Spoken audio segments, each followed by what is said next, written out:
these patterns have in common? We have a family, we have a youth gang, a flock of birds, a juvenile justice system, and youth in India. What do those have in common? Well, it is incredibly complex and incredibly simple. They are simple rules and systemic patterns.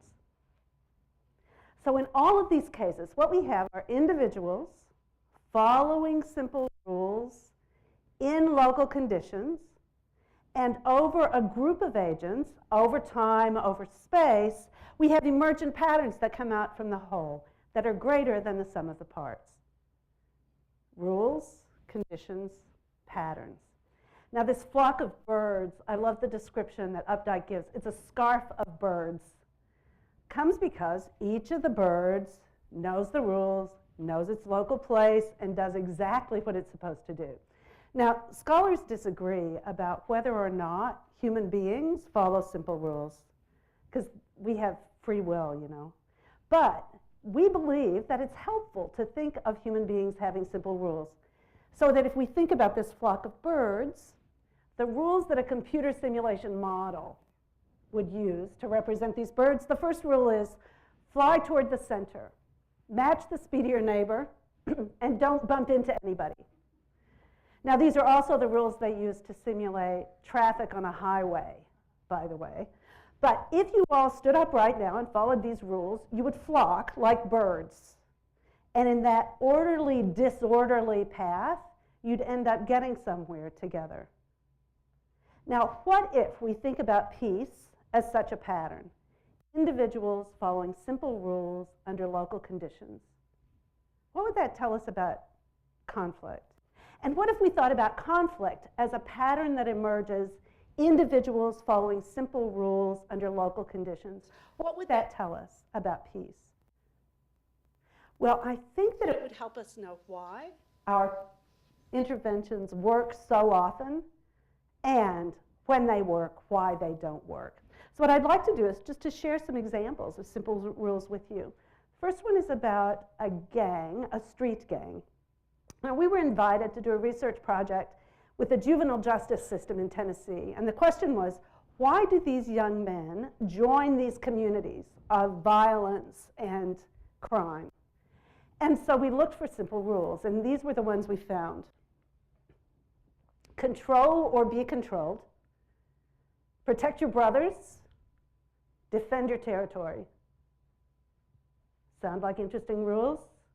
What shocked us when we started to write our paper was we realized these are the same rules that cover performance in civil society. Think of a union.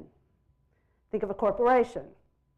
A faith community. They're following these same rules. So why is it that we get such aberrant behavior out of these rules in a street gang?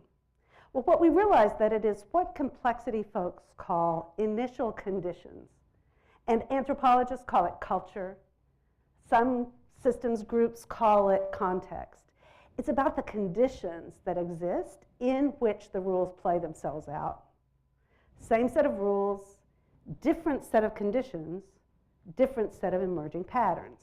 So if you want to use the simple rules to shift the way that an emergent pattern works, one of the things you can do is change the conditions. But that doesn't surprise peacemakers, because you understand that much of what you do in your interventions is to shift conditions.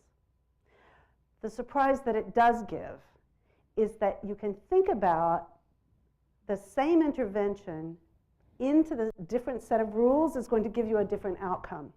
So it may very well be that you do one thing in one place and it works, but you go to another place where the simple rules are different and it's not going to work. So you can't use conditions themselves to predict. In fact, you can't predict at all. But if you are aware of the rules and can shift them, sometimes a different pattern can emerge. But what if you don't have the power or the position or the time to influence the conditions? Then what can you do? Well, one of the things you can do is to reinterpret the rules. If you reinterpret the rules, what you do is to say, let's just shift them a little bit. So this was used in a settlement house in South LA to work with a street gang. And what they found was that if they took that rule, protect your brothers, and they redefined brothers as biological siblings and not gang brothers. And if they said to teenagers in the community, come to the house, we'll feed you, we'll let you play games, we'll show you what to do, we'll teach you things, you can bring your little brothers with you, and they can participate. The only rules are, if you bring your little brother, you can come. No gang violence, and you have to come with your brothers. And so what they built in that space with those simple rules, not changing the rules but reinterpreting them, was a zone of peace in that violent community. They reinterpreted the rules.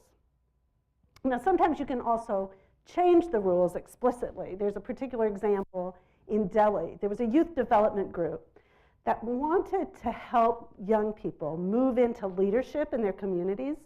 And so they went into the community and they discovered one of their simple rules was, remember who you are. And this was a lovely rule in a tradition-based, structured community. And these youth remembered who they were. But they realized that that rule was not so helpful for youth who needed to go into leadership and be innovative in a social and cultural sense.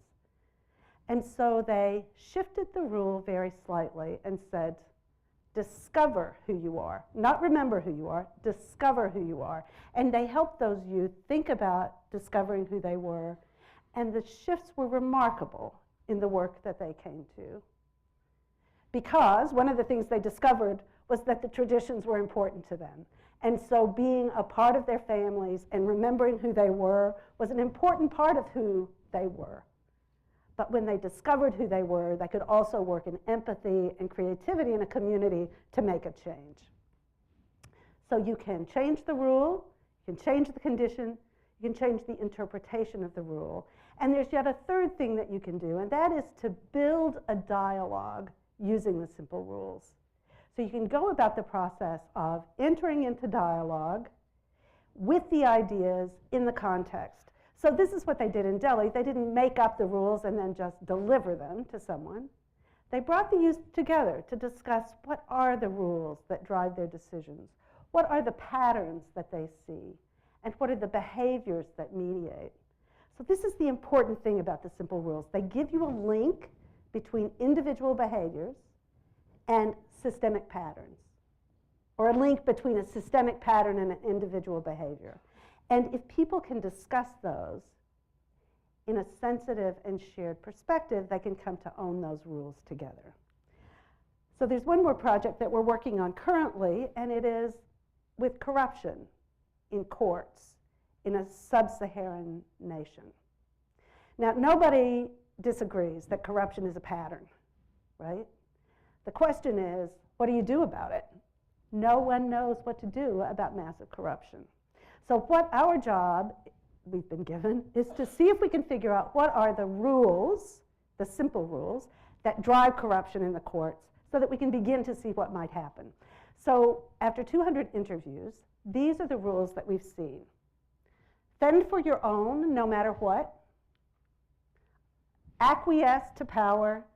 Punish deviation and expect to be punished. Take as much as you can, as soon as you can, and uphold the formalities of the law. Now, if you think about these rules, you can imagine how they would have been success criteria in decades of civil war. You know how these rules would have emerged, right? But you can also see the ways that they would be the roots of corruption. What was survival is now corruption. So what would you do to shift these rules? Would you change the conditions by reorganizing the courts? Would you shift the interpretation of the rules by looking at this relationship between the formality and the substance of the law? Would you change the rule just a little bit to make it acknowledge but not acquiesce to power? What would you do? Would you take these rules into the community and ask people if this creates for them the experience, the behaviors, and the patterns they want, or can they choose something else? What would you do to make this shift? Would you, as we say, think about the patterns, think about the perspectives, think about the paths that you might take to influence those simple rules? Thank you.